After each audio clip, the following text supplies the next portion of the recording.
எல்லோருக்கும் வணக்கம். நான் உங்கள் டாக்டர் பிள்ளை. தலைமுடி ரொம்ப ஒரு முக்கியமான விஷயந்தான்.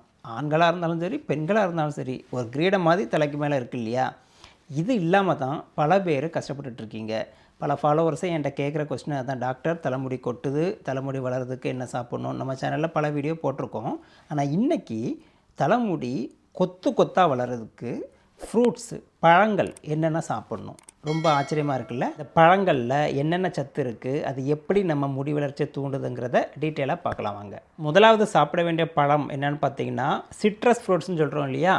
லெமன், ஆரஞ்சு, சாத்துக்குடி, கிரேப் ஃப்ரூட்டு, திராட்சையில் அஸ்கார்பிக் ஆசிட் இருக்குது, அதையும் நம்ம கூட சேர்த்துக்கலாம். ஏன்னா இந்த பழங்களில் வைட்டமின் சி அதிகமாக இருக்குது தெரியும் இல்லையா? இது என்ன பண்ணுதுன்னா, இருப்பு சத்தை நம்ம சாப்பிட்ற உணவுலேருந்து அப்சர்வ் பண்ணுறதுல ரொம்ப ஹெல்ப் பண்ணுதுங்க. கூடவே கொலாஜனை உற்பத்தி பண்ணி நம்ம முடியோட ஸ்ட்ரக்சர் ஃபார்ம் ஆகிறதுக்கு உதவுது. ரெண்டாவது பார்த்திங்கன்னா மேங்கோ, மாம்பழம். இதில் வைட்டமின் ஏ, சி, இ 3 இருக்குங்க. நம்மளோட ஹெல்த்தி ஸ்கேல்ப் இருக்கு இல்லையா, அதுக்கு இது பயன்படுது. மூணாவது பார்த்திங்கன்னா வாழைப்பழம், பனானா. இதில் silica, potassium, vitamin B complex எல்லாமே நிறைஞ்சிருக்குங்க. முடியோட ஸ்ட்ரென்த்துக்கும் எலாஸ்டிசிட்டிக்கும் இது உதவுது. நாலாவது கொய்யாப்பழங்க. வைட்டமின் சி மற்ற பழங்களை விட எவ்வளோ அதிகம் இல்லையா? இந்த வைட்டமின் சி கொலாஜன் உற்பத்தி பண்ணி முடியோட வளர்ச்சியை தூண்டுது. அஞ்சாவதாக பார்த்திங்கன்னா பெர்ரி பழங்கள், ஸ்ட்ராபெரி, ப்ளூபெர்ரி, ராஸ்பெர்ரி, பிளாக்பெர்ரி. இதெல்லாம் பார்த்திங்கன்னா வைட்டமின் சி கண்டென்ட் உள்ளது. ஆன்டி ஆக்சிடென்ட் அவ்வளோ இருக்குங்க.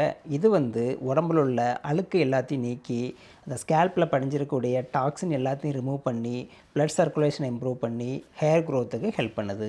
இப்போ நான் சொன்ன இந்த 5 வகையான பழங்கள் பார்த்திங்கன்னா முடி வளர்ச்சி தூண்டுதா? இது மட்டும் பத்தாதுங்க.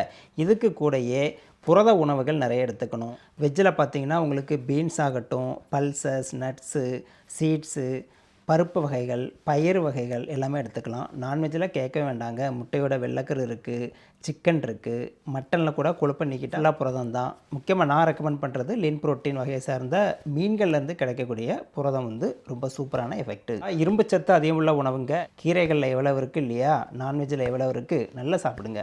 ஒமேகா 3 ஃபேட்டி ஆசிட், நல்ல கொழுப்பு சொல்கிறோம் இல்லையா, மீன்களில் கொழுப்பு மீன்கள்லேருந்து வருது. சூரை மீன், சாலை மீன், நெத்திலை மீன், வஞ்சிர மீன், பாறை மீன், அயில மீன், இதில் எல்லாம் சூப்பராக நிறைஞ்சிருக்குங்க. வெஜ்ஜில் வால்நட்டு, நட்ஸ் அண்ட் சீட்ஸு எல்லாத்துலேயும் ஒமேகா 3 இருக்குது. பூசணி விதை, நட்ஸு இதிலெல்லாம் பார்த்திங்கன்னா உங்களுக்கு ஜிங்க் நிறைய இருக்குது. இது தலைமுடி வளர்ச்சிக்கு ரொம்ப முக்கியமான தேவை. தண்ணி நிறைய குடிக்கணும். அப்போ தான் உடம்பு ஹைட்ரேஷன் ஆகும், தலைமுடியும் நல்லா வளரும். எப்படி நம்ம செடிக்கு தண்ணி ஊற்றி வளர்க்குறோம், அதேமாதிரி தண்ணி நிறைய குடித்து நம்ம தலைமுடியை வளர்க்கலாம். உங்களுக்கு முடி உதிர்வு பிரச்சனை அடிக்கடி இருந்துச்சுன்னா உடம்புல சத்து குறைபாடு இருக்கான்னு செக் பண்ணிக்கோங்க. ஏன்னா அதனால தான் மோஸ்ட் ஆஃப் த பீப்புளுக்கு முடி கொட்டுது. அதை விட்டுட்டு கண்ட ஷாம்பு, ஆயில் போடுறதுனால முடி வளர போகிறதில்ல. உடம்புல உள்ள சத்துக்கள் மெயின்டைன் ஆச்சுனாலே உங்களுக்கு ஆட்டோமேட்டிக்காக முடி வளர்ந்துடும். அதுக்கு நான் சொன்ன பழங்கள், மற்ற உணவுகள் எல்லாமே ஹெல்ப் பண்ணும். முக்கியமான விஷயம் நினச்சிங்கன்னா உங்களுடைய ஃப்ரெண்ட்ஸு, ஃபேமிலி மெம்பர் எல்லாருக்குமே ஷேர் பண்ணி விடுங்க. வழக்கம் போல் லைக் பண்ணுங்கள், சப்ஸ்கிரைப் பண்ணுங்கள். உங்கள் எண்ணங்களை கமெண்ட் பாக்ஸில் போடுங்க. மீண்டும் அடுத்த வீடியோவில் சந்திக்கலாம். நன்றி, வணக்கம்.